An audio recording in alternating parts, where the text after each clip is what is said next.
Now we'll discuss the last and the first point, that is Eid al-Adha or Yawm al-Nahar. That is the day of sacrifice. The Eid of sacrifice or the day of sacrifice. And we know that Allah subhanahu wa ta'ala had asked Prophet Ibrahim that what do you love the most in this world? But naturally after Allah subhanahu wa ta'ala, he said, my son, Ismail alayhi salam. And Allah subhanahu wa ta'ala tests Ibrahim alayhi salam that can you sacrifice him for me? And Ibrahim alayhi salam goes and tells his son Ismail alayhi salam, and he said, don't worry father, you will find me steadfast. And on the instruction of Allah subhanahu wa ta'ala, when he's about to sacrifice his son, Allah subhanahu wa ta'ala replaces it with a sacrificial animal. And this is what we remember every year in Eid al-Adha, that we should be able to sacrifice anything in this world for the sake of Allah subhanahu wa ta'ala. And during Yawm al-Nahar, day of sacrifice, and Eid al-Adha, the day of sacrifice, if we have the means, we sacrifice an animal. For one person it is a goat, or if you want to do a big animal like a cow or a camel, it can be for 7 people. And it's mentioned in Surah Hajj, chapter number 22, verse number 37. It is not their meat or blood that reaches Allah subhanahu wa ta'ala, but it is a piety which reaches Allah subhanahu wa ta'ala. So we don't sacrifice so that the blood and the meat reaches to Allah subhanahu wa ta'ala, but we do it for our taqwa. Our piety should reach Allah subhanahu wa ta'ala. And what do? With the sacrifice, when we sacrifice the animal, we distribute it amongst the poor people, amongst the friends, amongst the relatives, and keep some for ourselves. Normally it is recommended that minimum 1/3 should be given to the poor people, 1/3 to the family and friends, and the maximum you can keep yourself is 1/3. This is the practice. Let me tell you the salient features that should be done on Eid al-Adha or Yawm al-Nahar. Number 1, that have a bath early in the morning. Number 2, put perfume on yourself. It's a sunnah. Number 3 is that wear the best of your clothes. Number 4, say the takbirat. Number 5, preferable, do not eat anything before the Eid prayer. Number 6, go to pray early. Number 7, that it is recommended that all the women, including the children, including the menstruating women, should go for the Eid Salah, even if they don't have to offer Salah or they don't have to go to the Musalla. And when you come back from Eid prayer, see to it that you take another route, not the same route in which you went for the Eid Salah. And preferable to pay Eid Salah in a Musalla, in an open ground, which is called as Eidgah. Now what is the reason that our beloved Prophet ﷺ recommended that all the women and the children, including the menstruating women, should go for the Eid Salah, even if they don't have to offer Salah, even if they don't have to go and pray? What is the reason? Why did the Prophet say that you go from one route and when you come back take the other route? Why did he say that pray in a large place Eidgah? For all this we come to know that the reason is so that it boosts the morale of the Muslims. Normally we Muslims offer 5 times Salah congregation in the mosque. Once a week in Jummah we have a bigger congregation. We pray in the Jummah mosque. The congregation is multiple times bigger than what congregation we have during the 5 times Salah.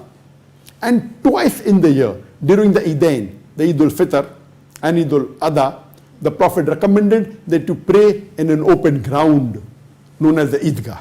Why? So that a larger number can gather. Imagine if you're living in a village and during the Eid Salah you come to know there are 30,000 Muslims, there are 40,000 Muslims. The morale of the Muslims is boosted. And if you're living in an area which has got non-Muslims also, the non-Muslim will think 10 times before interfering with the Muslims.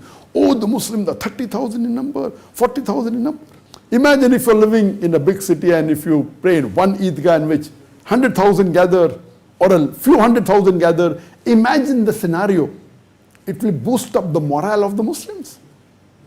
And at the same time would give a non-Muslim a thought that they better not interfere with the Muslims. This is the psychology, what is the reason that the beloved Prophet ﷺ even told the women and the children to go, even the women if they're menstruating.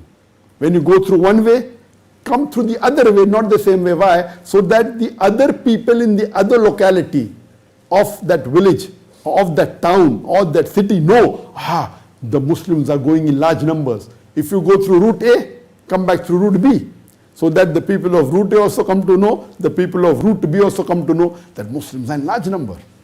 The next important point, when you come back, if you have the means, you sacrifice an animal, if Allah has given you the means. Later on, you go and meet your family friends.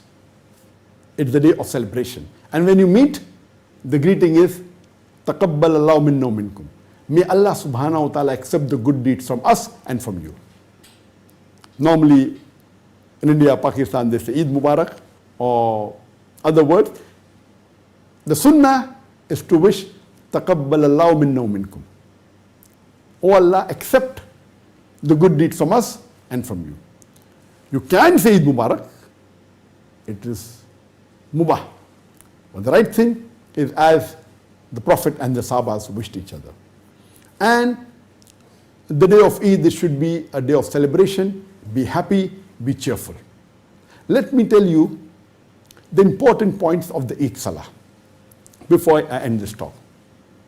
There are 14 important points of Eid Salah. Number one, the Eid Salah is fard for every Muslim who is an adult and who is sane, male or female. Number two, it is offered between the time after the Fajr Salah and before the Dhuhr Salah, but the earlier you offer, the better it is. Number three, it should be offered in an open ground, a musalla, also known as the Eidgah. Number four, that if Eid falls on a Jummah, then praying Jummah on that day is not fard. But it is sunnah, it is recommended. If you pray, it is good. But if you want, you can abstain from praying Jummah Salah. At that time, you should pray only the Zuhr Salah. Next point, number 5, is that there is no adhan or no aqama before the Eid Salah. Number 6, there is no sunnah before the Eid Salah or after the Eid Salah.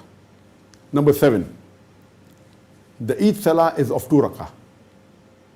Number 8, there are 6 extra takbirat in the first rakat before Surah Fatiha, besides the takbirat ihram. Along with that, there are total 7 takbirat in the first rakat before Surah Fatiha. In the second rakat, after you get up from the sujood, in the starting of the second rakat, after seeing the takbir, there are 5 additional takbirat before the Surah Fatiha in the second rakat. 9th point is that it is sunnah to recite Surah Ala in the first rakat and Surah Tasha in the second rakat. The 10th point is, it is also a sunnah, you can recite Surah Qaf in the first rakat and Surah Qamar in the second rakat. The 12th is that after the Eid Salah, there is a khutbah. The 13th point is, it is recommended that you hear the khutbah of the Imam after the Salah. But it is not a fard. It is highly recommended. And the 14th point is, when you go for Salah from one route, see to it while coming back, you take the other route. These were the 14 salient points of the Eid Salah. And I've covered in brief, in as short a time as possible, the importance of the first 10 days of Dhul Hijjah.